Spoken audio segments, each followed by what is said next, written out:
Hello, welcome back to the United Stand. Hit the like button, make sure you're subscribing, get that bell notification button turned on as well. I'm Terry Flewers from The Football Terrace. Welcome. Good evening, good afternoon, good morning, wherever you're watching around the world. Loads to talk about this evening. I have now calmed down after the Bryan Mbuemo news last night. Still very excited about the prospects of that deal getting over the line. Prices have been discussed today. When is the bid going in? We're talking about it. Jadon Sancho has rejected the chance to stay at Chelsea. He has turned down their contract offer and he's returning. But will Man United be giving him one last opportunity in the last 12 months of his deal? We've got a big update regarding that. We're also taking a look at the striker options for Man United. A lot of us want Gyökeres. A lot of us want Osimhen, but that may not be possible. Talk today that Mateta will be off the table. He wants to stay at Crystal Palace. But could Ramos of Paris Saint-Germain be someone that Manchester United turn to in the window as well? Plus, an exclusive story that has been shared, and the exclusive story from Fabrizio regarding Bruno Fernandes staying at Man United. He has spoken about his reasons as to why. He's made a massive claim about the finances of the football club as well, Bruno. And we have to delve into all of that this evening on the United Stand. Can't wait to hear from you. Can't wait to hear your opinions and read them back in the comments section. And I also want to thank so many of you for, one, tuning in your thousands last night. The biggest video, the biggest audience that I've had on this platform so far. I love this community. It's absolutely amazing. So a big thank you to all of you and everyone that joined us afterwards for the phone-in show on the Football Terrace. It was great to put some faces to some of the names of you wonderful people in the comment section below. But I wanted to start tonight with a little story. Just a little feel-good story for us United fans. So I'm in one of my Football Terrace group chats for the Top 6 show. I love it. I love it. I will admit Man United's pool right now isn't at its best. We know we're not, our status, we know our squad, our position. It's not great, to say the least. We know where we are. But all I've heard in that group chat for months, you won't get Cunha. Cunha won't pick you. Arsenal. It'll go Forest. I remember when Forest came in January. Wow, Forest are going to get him ahead of you. Bryan and Mbuemo. You're not going to... Yesterday on our Top 6 show, he'll go Newcastle. He'll pick Newcastle. No way Man United will get him, etc., etc., etc., etc. Do you want to hear the best bit? Do you want to hear the funniest part? Now, in the same very group chat, from some of the same very people. Do you want to hear the narrative? Let me know right now in the comment section if you want to know the narrative. It's a doozy. I need to know. I need to know right now in the comment section if you want to know the narrative. I'm waiting to see your comments come through. Staring at the comment section right now.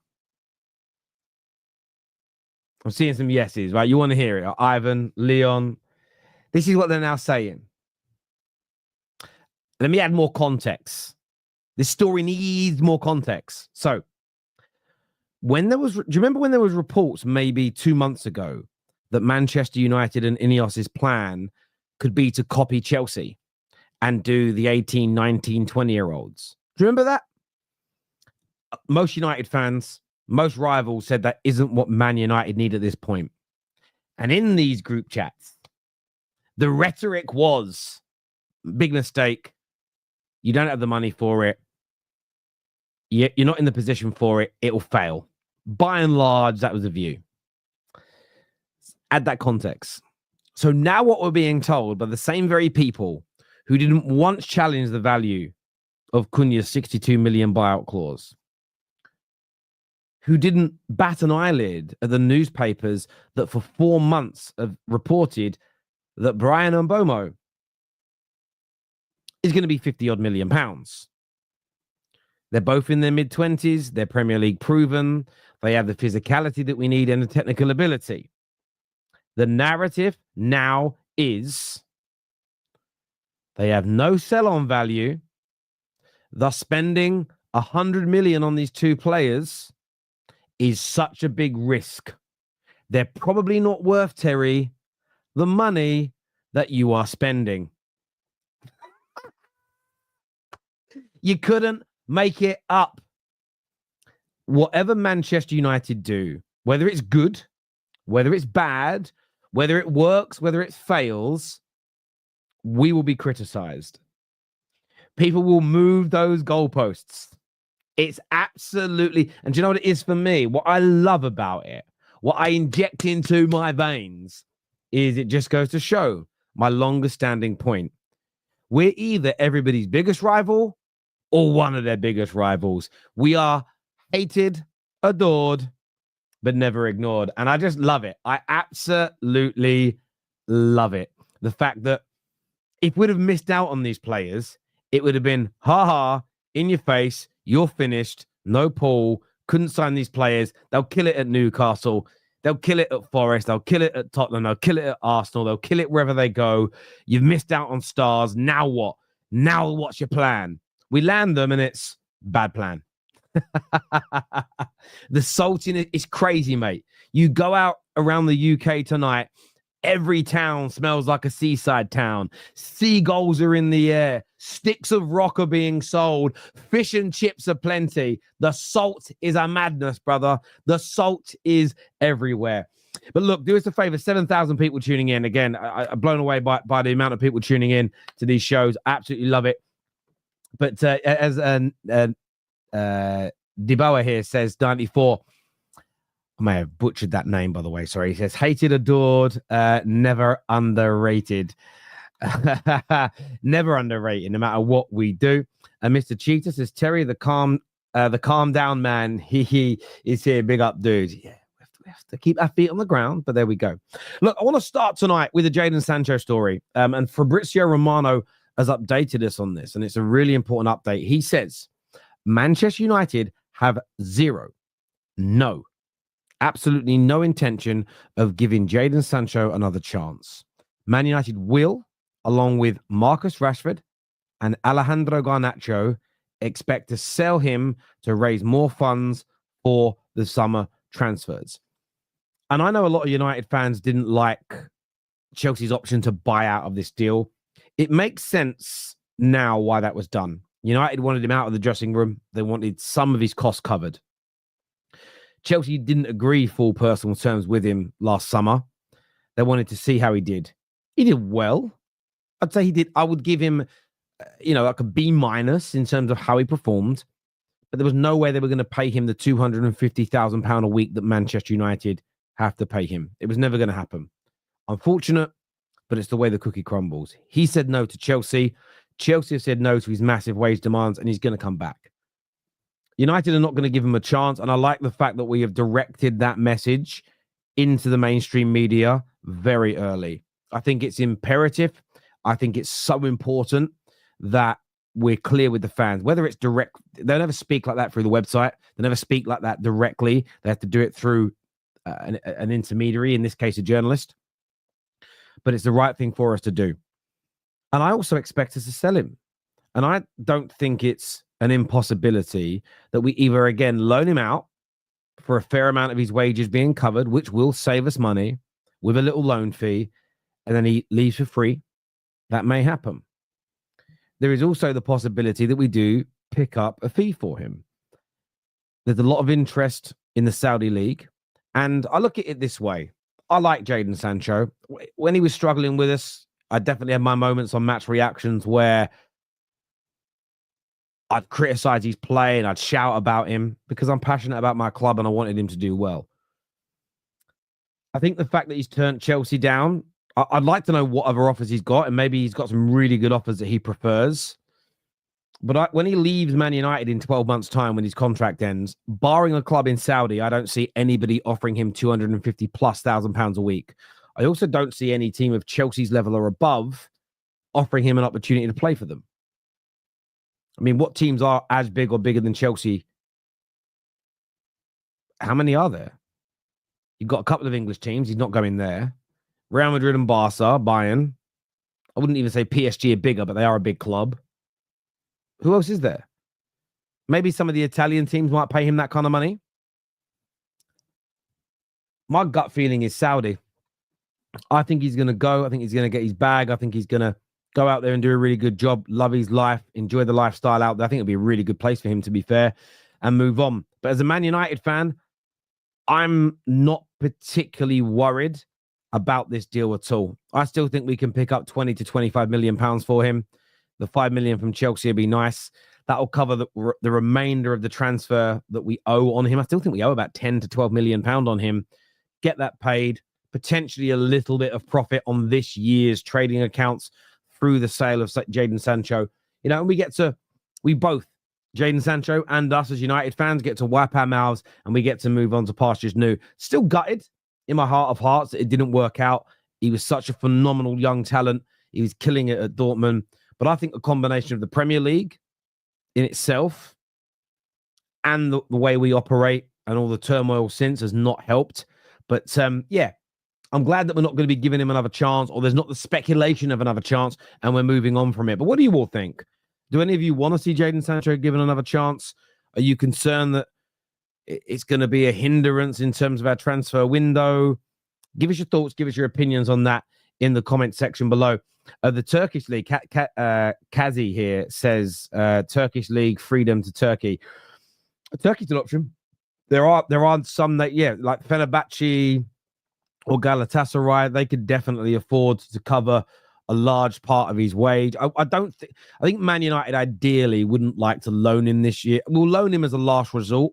I think we'd rather that there be a purchase, but I do think there's options there. But this is where I'd be a little... I kind of get if you get offered $500,000 a year, sorry, $500,000 a week, tax-free in Saudi. If you're getting offered like $200,000 a week to go play in Turkey, and I'm not disrespecting Turkey here. Love the country, holidayed there many times. Great friends of mine from Turkey. You know what I mean? I'm going to go get another transplant over there as well. Love the country, right? But I look at Sancho and think, if you're going to go to somewhere like that, a country like that, the level of football they play by and large, although they're passionate, and some of those nights in Turkish football are amazing, Chelsea are like the pinnacle end of the game. If you're just going to go to Turkey, or you're going to go to somewhere like that for a little bit of extra money, as a football fan, I'm a little bit disappointed. Equally, look, he's free to make his own choice. He's free to think how he wants. But I just think he could do more than the Turkish league. And I know some people might find that disrespectful toward that league. I'm just talking about the ability this young man has in the game. This is from Andy here that says that Jadon has that old United stank. Ego first, effort last, is what he says here. Emily says 5 million probably covers a payoff for Sancho, but he has wasted a good opportunity for himself at Chelsea. No, I do agree. I think it all depends what he's got on the line. He might want some bag in Saudi. Maybe he really fancies getting away from England and actually says, look, I've had an offer from Galatasaray. I just ain't told no one yet. It's worth 200 grand a week, but I want to go and play there. Fair enough. If it's really, I just hope he's making, if it's for life-changing generational wealth, go do it. If it's for footballing reasons, I really hope that if it's for footballing reasons that he moves, even if he gets a little bit more money, I hope the reasons are football related and not financial. I really, really do hope he's doing that because he's still got a lot to offer this game. Ndibois. Joseph, cool. I'll try my best. Ndibois. I'll try to remember that name, my friend. Thank you. I found your other channel because of this show, and I love how you present. Thanks for covering Mark being gone. Keep on the awesome work. Thank you. That is from I Am Jenka. I appreciate that. 8 months a member here at the United Stand. This is from Mike. Says, we need decent players. Finally, they will get into most teams in the Premier League. They improve us dramatically, but I think we need more. Mike, we need much more. And we're going to go into some of the links to players, but also sales as well, because the sales are going to be really, really important. And I'm really happy with we've got one over the line. Still got to get the deal done for Bryan and Mbuemo. Still got to get the deal with Brentford done. It looks like that will happen. And in terms of that, we can talk about that story next, because we've heard from Nathan Saltz, who's a reporter at the Daily Mail, and he has said that a lack of a release clause in Mbuemo's contracts, plus the fact that he has a year left on his deal with a further option, which Brentford can trigger, means Man United won't have things their own way during negotiations. And what I find really interesting, though, I still think we'll get it done for nearer the 50 million mark. The reason I say that is because I think Brentford now are trying to do a bit of public PR here. They're trying to publicly push this. It's been very well documented that £50 million was the asking price. But Man United have managed to talk to the player first and convince him and tell him. But I got shot down for this today when I mentioned Arsenal. A lot of Arsenal fans came at me and said, well, we weren't in for him. I'm only going by what David Ornstein said, that he turned down Arsenal, he turned down Tottenham, and he turned down Newcastle. There's also been links to Nottingham Forest amongst other clubs. And the fact that he's turned these clubs down, and there's already reports that they're looking at other targets. Yes, Brentford have 2 years left on his deal, and they could refuse the deal. But once a player's head's turned, typically speaking, they leave. So I'm not personally worried about getting this deal over the line. I think United will get it done for somewhere in the region of £50 million. That'll be spread as well. That'll have a year one cost of around 10. You know, maybe what they'll do if they're really insisting on more than 50 million is say, right, we'll do the 50, but we'll pay you 20 million year one and then spread the rest over the next 4 years so they get a bit more instant cash. But I'm quite comfortable about this. I don't know about yous, but how comfortable are you guys when you are reading about this deal and hearing about this deal? How comfortable are you that United will get it over the line from here? Because there was a few reports that came out from Brentford that they were unhappy. This is played out in the media. I think the journalist's words were... I'm actually going to read it because I quote tweeted it earlier on today because it did make me laugh. The salt today, by the way. Have you seen the salt flying around? It's been crazy. This came out like 20 hours ago from Jason Burt in the Telegraph. It says Brentford have had no contact with Manchester United over Mbuemo and have, as of yet, not even quoted a transfer value for the potential suitor. And that's really funny. The fact that Jason Burt prints that, but he's one of the journalists for weeks that was saying what the asking price would be, but yet there's been no quoted price. So where did you get that price from? Why, as a journalist, if Man United and Newcastle and Tottenham say, we've been told it's 50 million, before you print that, isn't it within your job? And again, give me the access, I'll do a better job. Give me the access via the companies you work for, and I'll get the information. Isn't your job to then go to Brentford and say, we've been told X, can you confirm, can you deny, or whatever it may be? Can you tell us the truth before you print it? That is what journalists are meant to do. So if I go to see an agent and an agent says, they say, you're Corez's agent. And he says, yeah, Terry, we're deep talks with 3 or 4 clubs.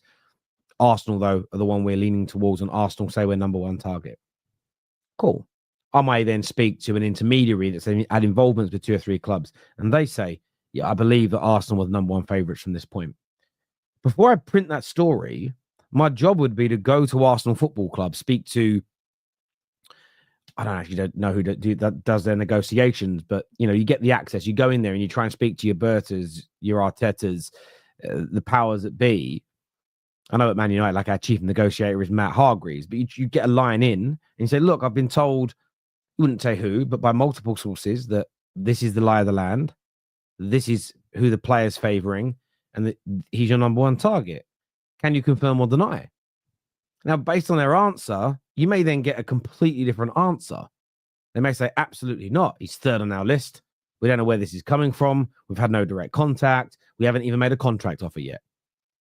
You then have all that information, and that should all be in your article so that the viewers of that article, the readers, have an understanding of what's going on. So I find it so funny that the Telegraph now are saying no one has any idea of how much Brentford want, but the same newspapers have been telling us for months not just Man United fans, but Newcastle, Tottenham, Arsenal, how much he's going to cost.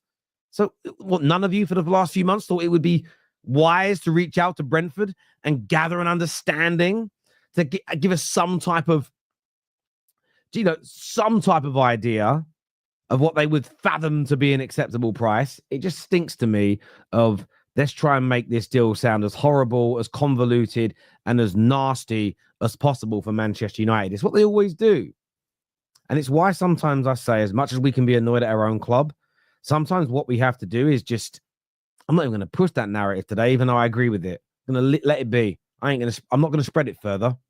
I'm going to actually throw some cold water over it because they're out to get us. They're not our friends. They're not our friends. But look, the bid's due very, very soon. And I think United will get it done for somewhere in the region of 50 million. Excellent business. But to that super chat that came in a little bit earlier from Mike, we do need more. We need a 9. We need a new goalkeeper.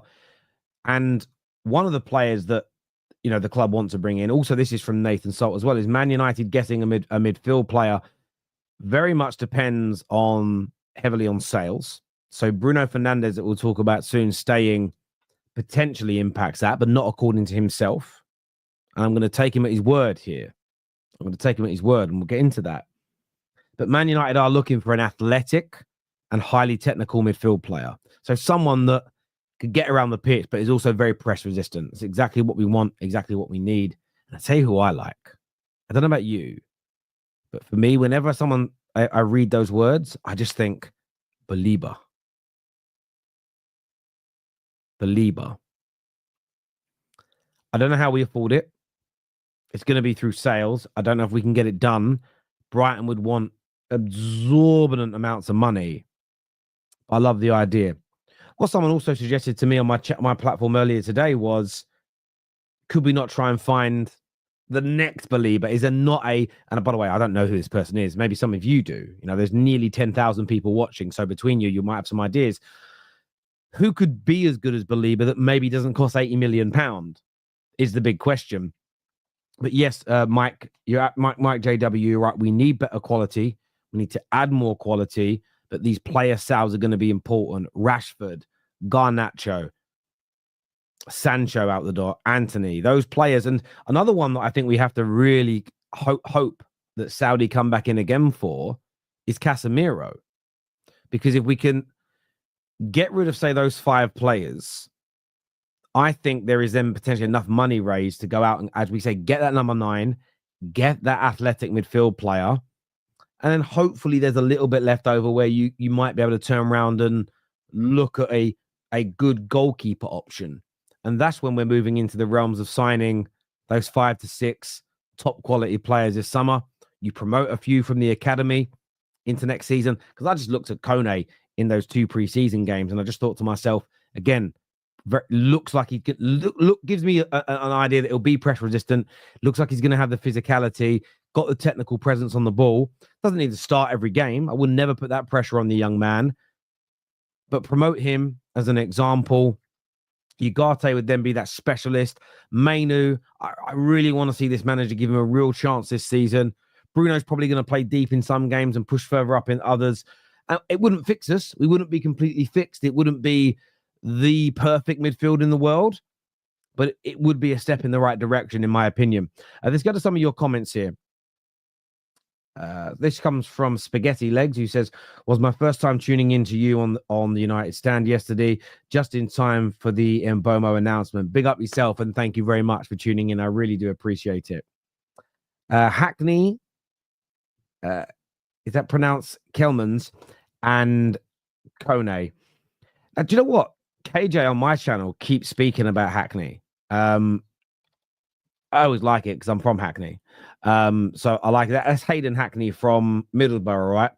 Yeah, again, do you know what I like about this young lad? I watched him play a few times, but first thing I noticed when I look at him, he's not a baby. He's turning 23 years of age, played over 100 games.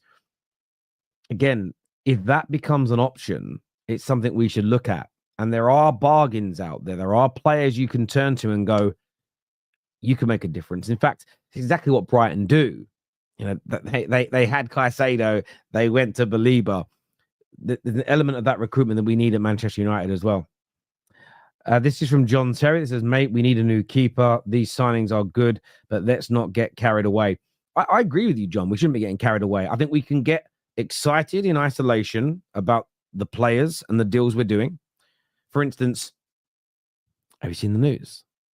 I want to get your view on this as well, based on what John Terry on the Super Chat has just said.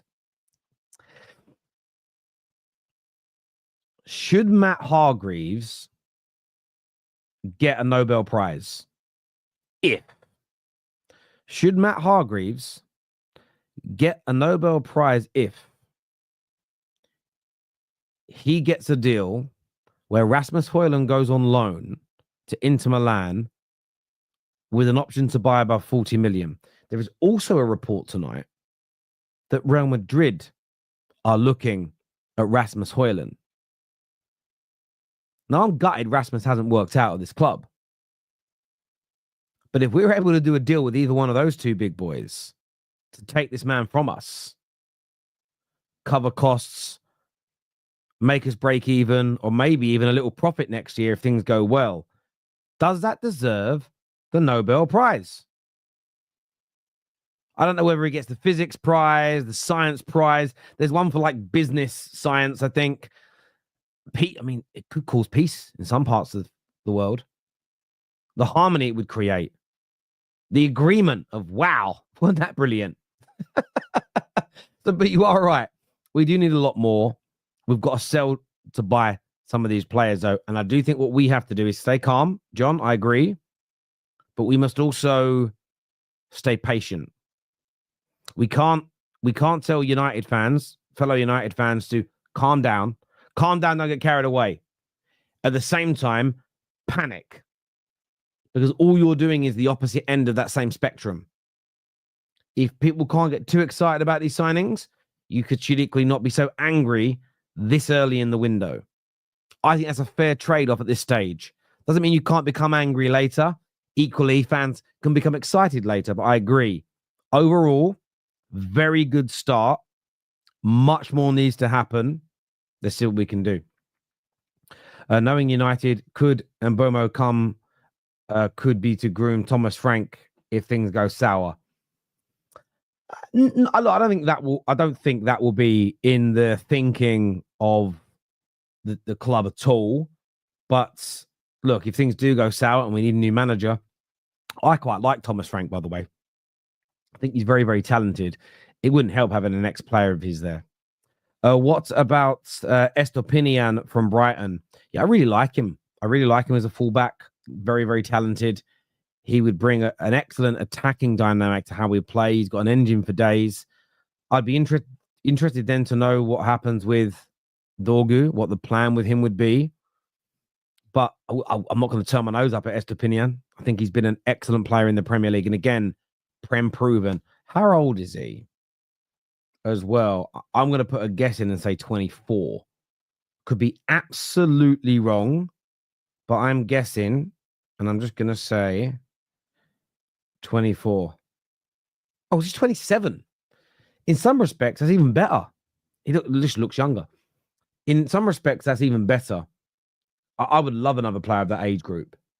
I like the fact that a lot of the players we're linked to are 25, 26, 27 years of age. I think this club, this team needs it.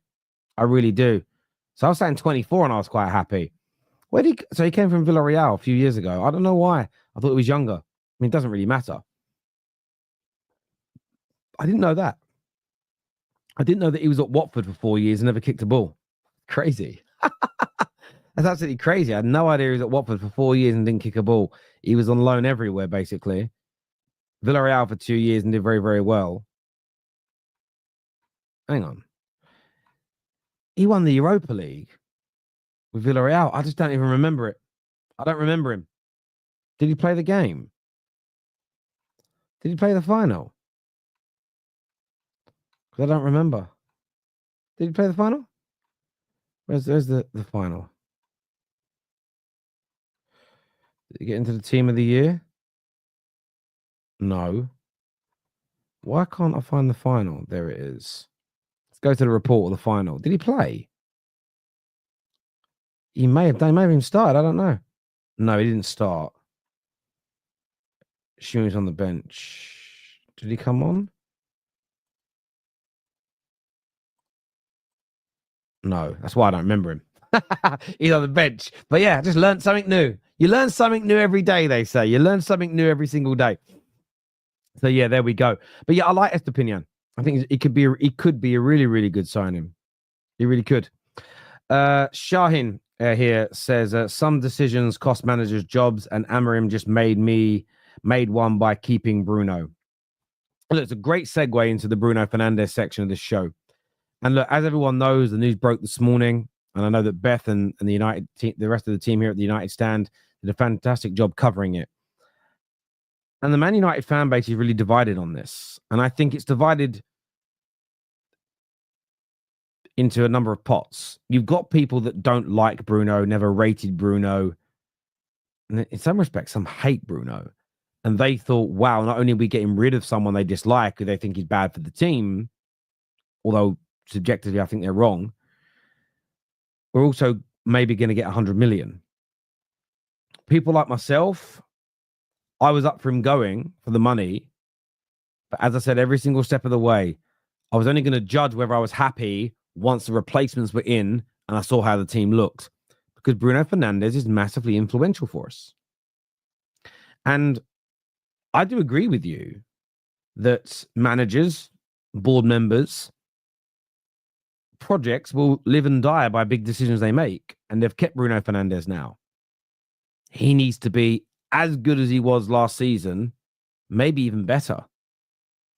And if we do have the window that we're promising to have by the start, if it continues like this and we have a phenomenal window on paper, this decision to keep Bruno Fernandes has got to yield a dividends. Absolute facts. I love what you've said there, Shahin. It has to yield dividends. Now, people that don't like Bruno are going to suddenly set a standard and expectation beyond anything that we've ever seen at Man United because they'll never want him to succeed because they're a little strange.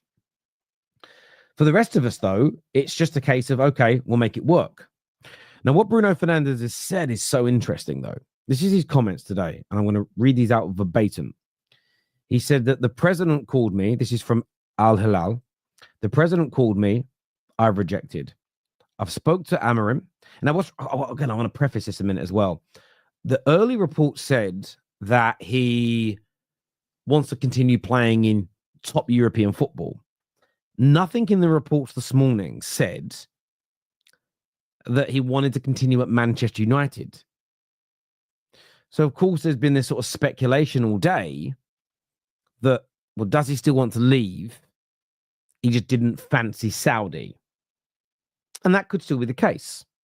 But what he has said here, and it's always important to give that background information, is I spoke to Amorim. He asked me not to go. I believe Bruno. Bruno's not going to lie. Ruben Amorim has said to him, please do not go. Manchester United didn't want to sell me, and they don't need the money. Now, that is massive. Again, that suggests that the Wilcox, the Baradas, those decision makers also said to him, he hasn't specified, but said they didn't want to sell him. That tells you they were asking him not to go. Now, I had a thought, which Bruno has now shut down, that I thought maybe the club wanted him to. He says, but if I had wanted to leave, they would have made it happen. I feel that if Ruben, and I feel that if the club had turned around to him and said, we think you should go, I think he would have gone. He was clearly close to leaving.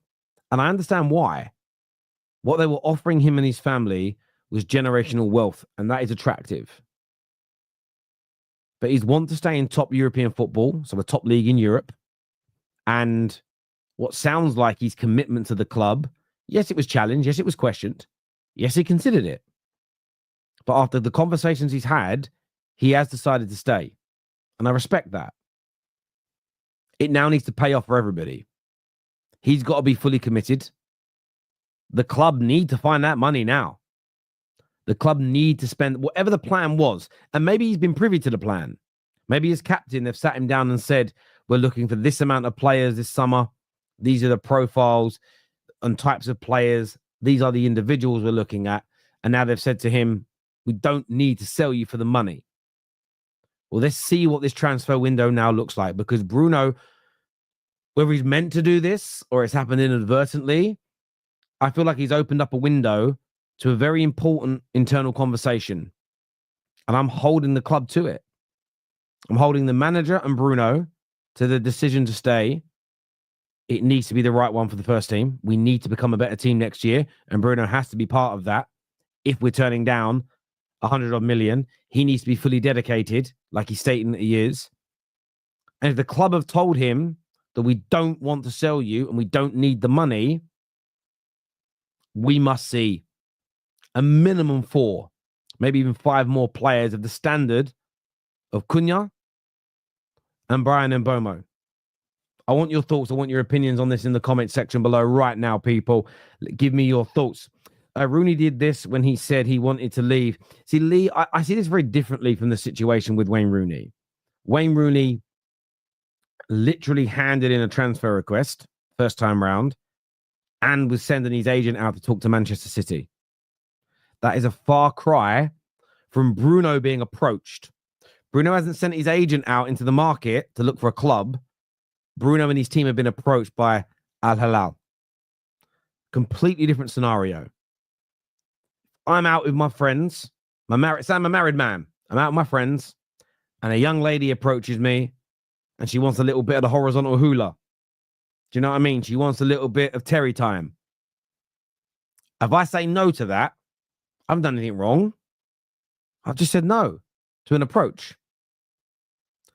But if I'm a married man and I'm out and I'm doing the approaching, or I'm saying to my mates, listen, go and ask that girl if she fancies a dance. Go and ask that group of girls, they'll come sit over here. If I'm instigating that contact, it's a fundamentally different situation. So I don't think it is the same as the Wayne Rooney situation at all. There is a huge gulfing difference there, in my personal opinion. Terry time is a good time. Do you know what I mean? I don't know. I didn't ever ask for marks. Not as in marks, as in Goldbridge. I mean, marks out of 10.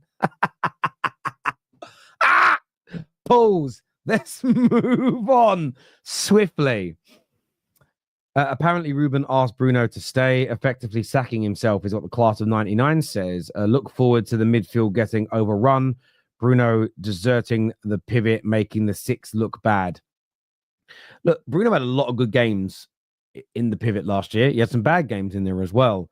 We need more in that area. More needs to be purchased. Let's see how this works out. Again, you know, class of 99. I know you didn't say it earlier. It was John Terry in the comment section. But let's not get carried away with any good signings like we're going to win the league.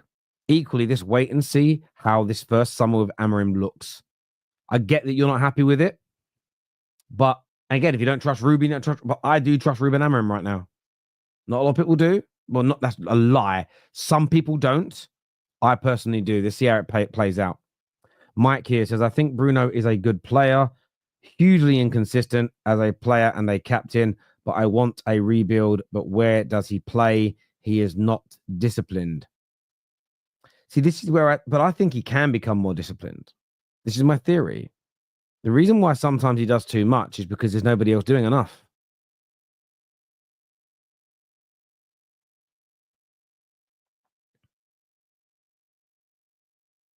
Sometimes he does too much because too many others are not doing enough.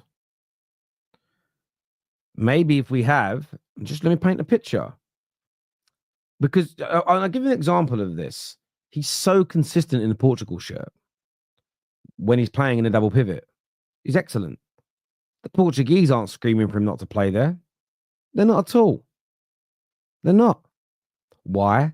Because it was ahead of him. Delivers 9 times out of 10. If you've got Ahmad, Mbuemo, Cunha, and a very good number 9 scoring goals and creating, he can be more disciplined. The biggest weakness within Bruno, which I do criticize, is sometimes he tries to do too much. But why is he trying to do too much? Because far too often, nobody else is stepping up. This is a team sport. Sometimes, I remember watching, I don't remember her name. She's an American 100-meter sprinter. Jones. Something Jones. Jones, 100-meter sprinter. What was her name? Marion Jones. Marion Jones. I can't believe she's 49 now. It's like only yesterday that I remember her. I remember she was running once. It may have actually ended up being in one of the competitions she was later disqualified in. But she was the best sprinter in the world at one point. She won in Athens. And then I think it was in the next Olympics or it was, she won in Athens at the World. And then I think it was at the Olympics she was running. And something was wrong with her stride. And the great Michael Johnson was breaking down her stride. And I remember listening to it, fascinated as a young man watching this. I must have been about 15, 16 years old listening. And he was saying how you can see she's trying too hard. She's too tense. They edit in like super slow-mo. And excuse my bad running form here, but it was like one of her arms was moving perfectly. Imagine this is perfect movement for a sprinter, but the other one was like coming across too much. And he was saying how sprinters do that when they're trying too hard. And because she's trying so hard, it's actually making her worse or not as good. And ever since I heard Michael Johnson break that down, I've always thought about that for the past 25 years in sport.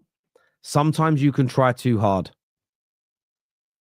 And my coach had a very similar saying. He used to say to us, don't be careless, but don't be too careful either. Being careless often implied either not concentrating or overextending as fighters. You try too hard to hit someone, leave your jaw exposed, get knocked out. You know, sometimes though, you could be too cautious and you weren't offensive enough and you could lose a fight either by knocked out or on points. So to the point I'm making is, I'm not against this because I like Bruno. I hear people that are, though, and I'm intrigued to see how this plays out. Enric Højlund straight swap could happen. Slow Sports News here says Højlund to Real may suit his style of play with the Prem versus La Liga, high intensity and physicality versus intricate passing and possession.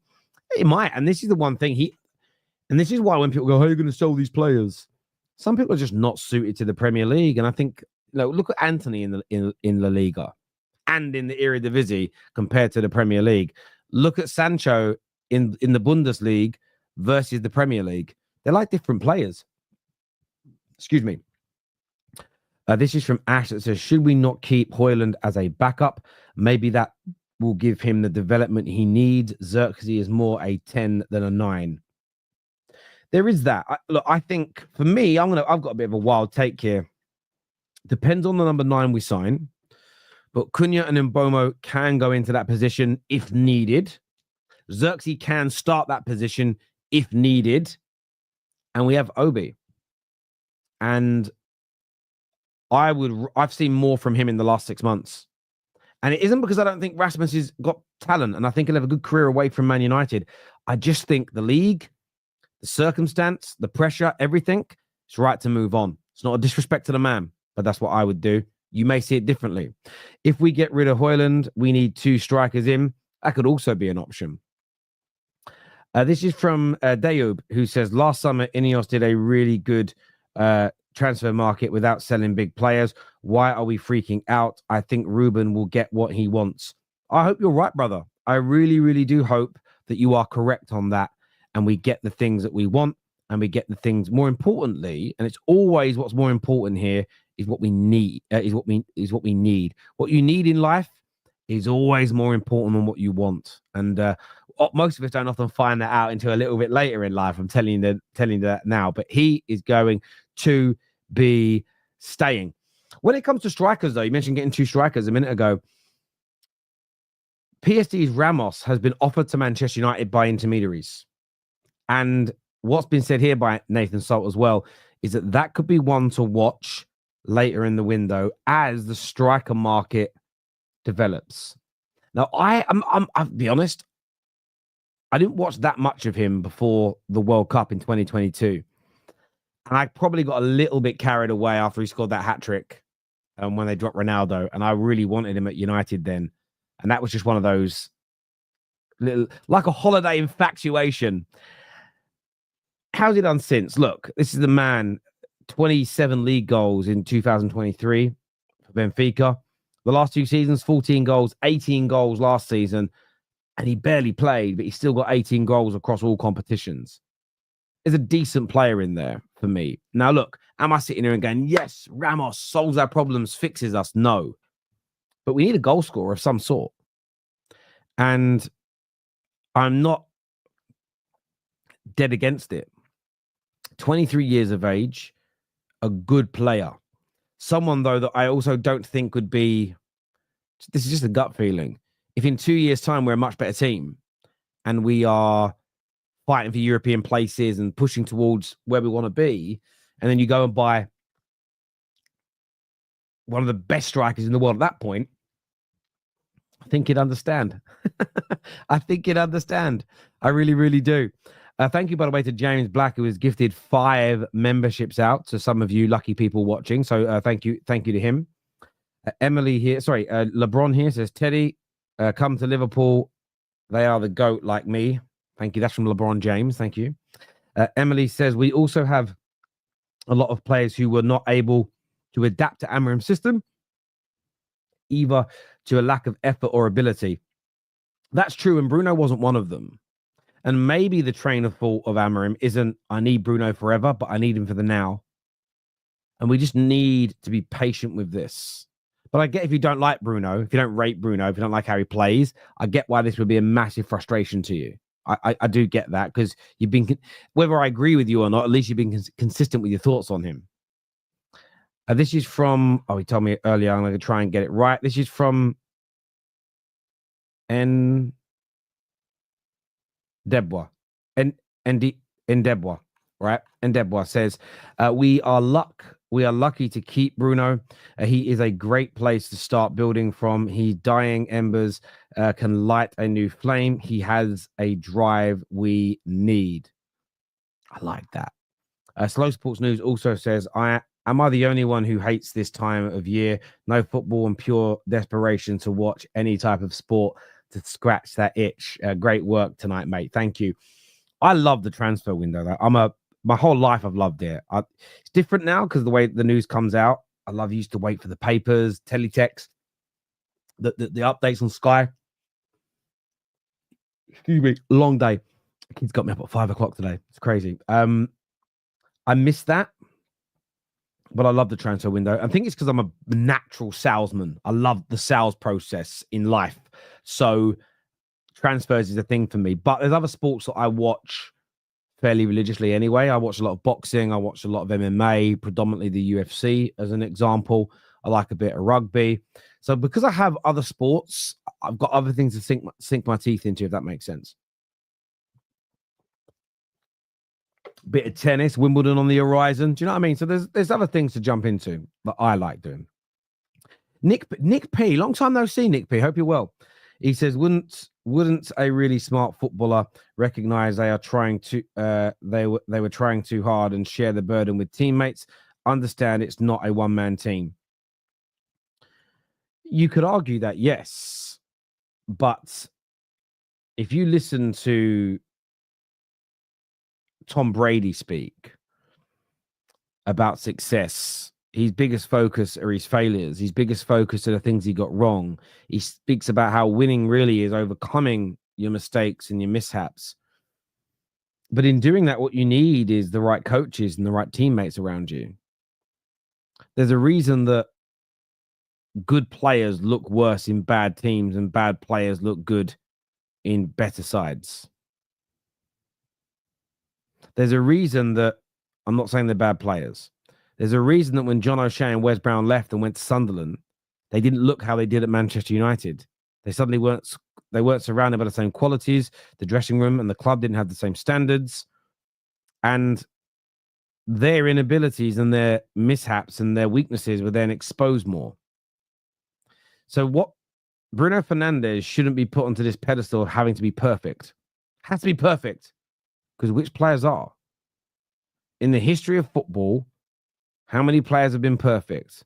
Leadership perfect, fitness perfect, passing perfect, decision-making perfect, goal-scoring perfect, defensively perfect, positionally perfect, effort perfect. How many have been perfect in every single facet of the game? None, probably. But even if you can name them, that percentage against all professional football players is low, minuscule.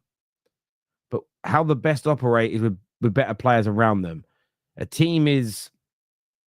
I heard this when I was younger, watching Rocky, when he was talking about him and Adrian. And Paulie, who's Adrian's brother, if you've ever watched the Rocky film, says, "What do you like about my sister?" And Rocky says, "Oh, we fill gaps." I can't do the accent. He says, "Fill gaps." He goes, "Yeah, I've got gaps. She's got gaps. Together we fill gaps." And there was no innuendo in that. It was, and it's again, I heard it as a kid watching the movie, and it's stuck with me ever since. And that's what a team is. It's so hard to find perfect players in every position. What you need is perfect players for your team. So Ralph Ramsey said, "Don't pick your best players, pick your best team." So what we need to do is, Bruno might not recognize it. So maybe that part of his game isn't smart, Nick P, and you're correct. But maybe you need to find other leaders that can be in the team that can help him recognize it. Maybe you need other leaders that can pick up that burden. Maybe what you do is have Bruno just focus on the things that he is fantastic at. It's a great story that Tiger Woods told when he was younger and he was becoming a pro. Not great at getting out of bunkers. I'm paraphrasing the story, but he said that.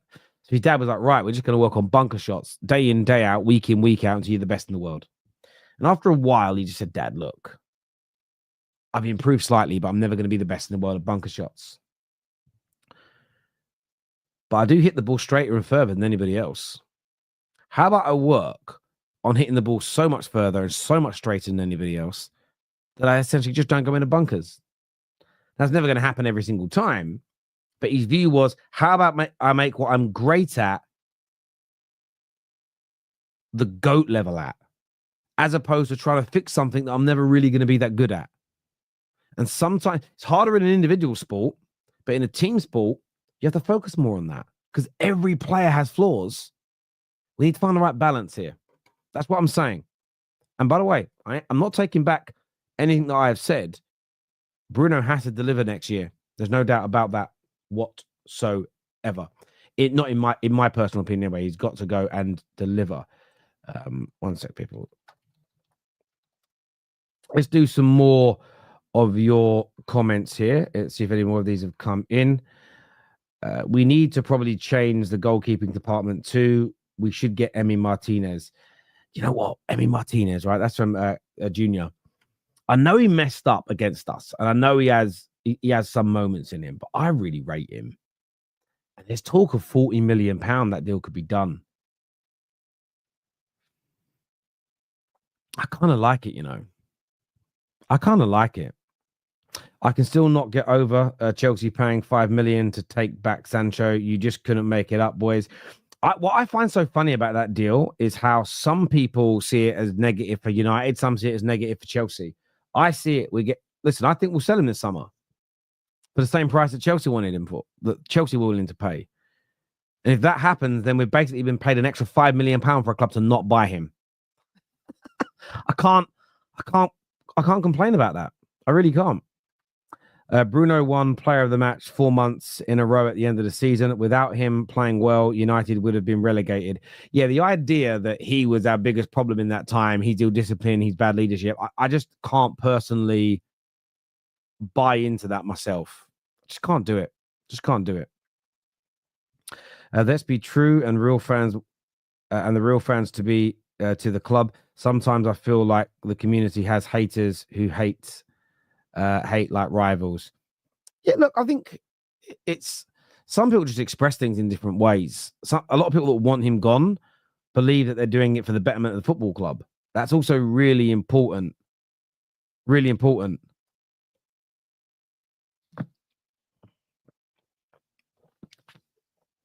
I've actually been sent something new. I've got to look at this clip later. It's an Arsenal thing, but someone said the new plug. I need to look at it. Overall, Bruno is an asset to the club. In some respects, the squad has been inadequate. I respect his decision to stay. That's from David Porter.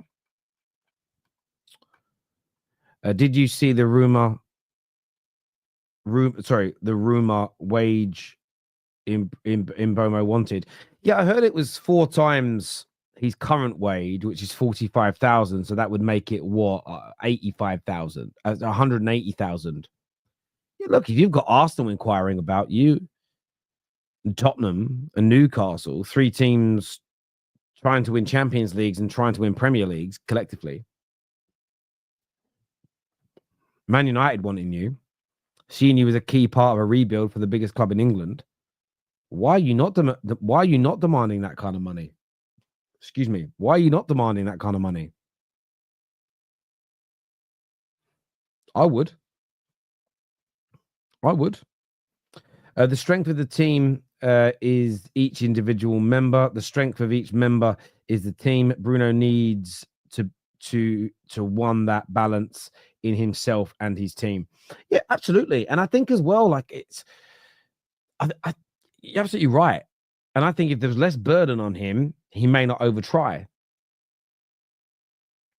Now, relieve that burden. See what it does for him. See what level he can get to. It's as simple as that. Transfers out. This is from Junior. Says Garnacho, Sancho, Rashford.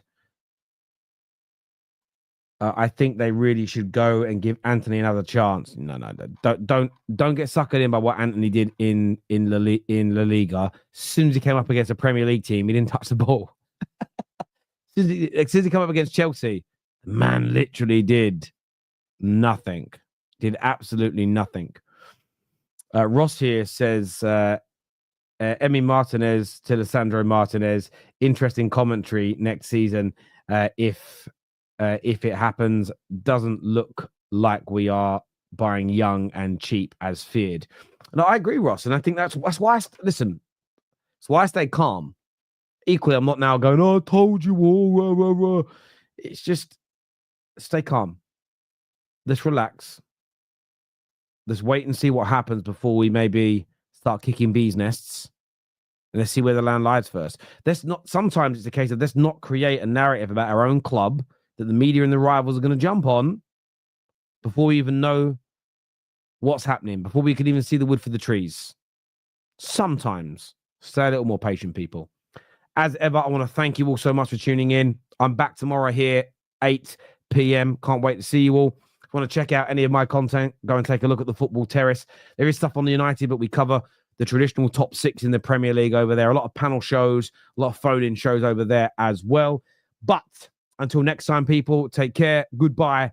God bless. And I'll see you all again soon. Peace.